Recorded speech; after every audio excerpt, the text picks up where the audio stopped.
దేవుని నామానికి వందనాలు. డాక్టర్ తెరెసా పాల్ గారు రాసిన శాశ్వత సత్యము పుస్తకము నుండి మీరు వింటూ ఉన్నారు. విజయోత్సాహ ప్రవేశము.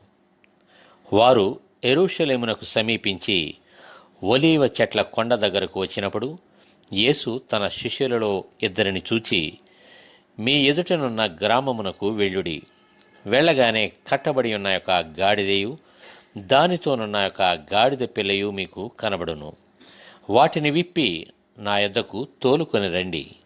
ఎవడైనను మీతో ఏమైనను అనిన ఎడల అవి ప్రభువునకు కావలసి ఉన్నవని చెప్పవలెను. వెంటనే అతడు వాటిని తోలిపెట్టును అని చెప్పి వారిని పంపెను. ప్రవక్త వలన చెప్పబడినది నెరవేరునట్లు ఇది జరిగెను.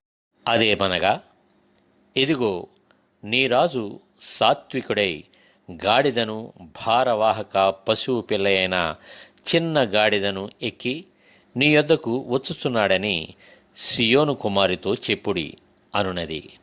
శిష్యులు వెళ్ళి యేసు తమకాజ్ఞాపించిన ప్రకారము చేసి ఆ గాడిదను దాని పిల్లను తోలుకొని వచ్చి వాటి మీద తమ బట్టలు వేయగా ఆయన బట్టల మీద కూర్చుండెను.